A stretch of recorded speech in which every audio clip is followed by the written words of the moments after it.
چې دا کفار په تاسو کې نور څه بد نه ګڼي، فقط دا بد ګڼي چې تاسو ولې د یو الله عبادت کوئ او د رسول پاک صلی الله علیه وسلم خبره ولې منئ. حالانکه د الله نبی علیه السلام په دې مکې کې ډېر ژوند کړی و. په څلوېښتم کال باندې هغه ته نبوت میلاو شوی او دا 40 کال په دې قوم کې تیر کړي.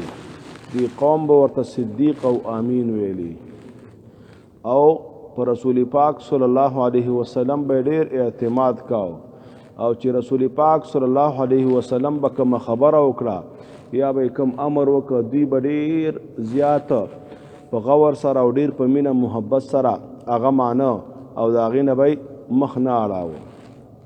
لیکن چې کله اعلان د نبوت وکړه او نبوت ورته میلاو شو، نو بیا مخالفت رسول پاک صلی الله علیه وسلم سره دوی شروع شو.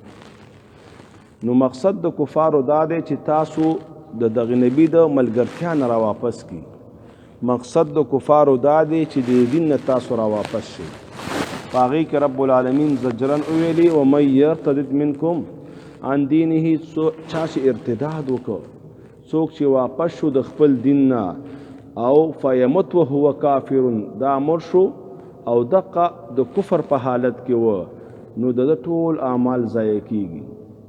په دې کې د امام ابو حنیفه او امام مالک قول داو چې یو سړی مرتد شي نو د ارتداد سره سره د اعمال برباد شو. که بیا چرته دا دوباره اسلام راوړي نو د هغه مخکینی اعمال هغه ختم شو، هغه ضایع شو، هغه اجر به ته دوباره بیا نه ملاویږي اگر که ډېر نیک نیک عبادتونه یې کړي.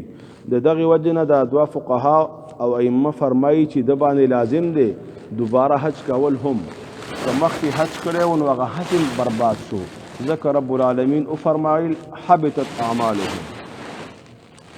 او امام شافعي رحمت الله علیه فرمایي دلته چې نه د اعمال بربادیږي په هغه وخت کې چې د ته مرګ په حالت د کفر کې راشي. که چرته د مرګ نه مخکې دوباره ایمان راوړو نو بیا د هغه نیک عمل اجر به د ته خامخا ملاویږي، هغه د ده نه ضایع کیږي نه. او هغه فرمایي ځکه چې رستو الفاظو کې رب العالمین فرمایي فیمت وهو کافر فاولئک حبطت اعمالهم، دا مړ شو په حالت د کفر کې، ایمان یې پرېښودی او مرتد شوی و او د دې ارتداد په حالت کې د ته مرګ راغی، نو بیا د اعمال برباد دي.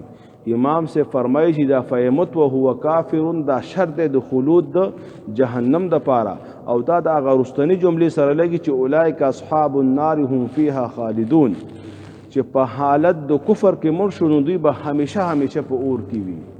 د دې وجې نه د اعمال دوباره هغه د پسې نه حسابېږي، د هغې اجر او ثواب نه میلاویږي.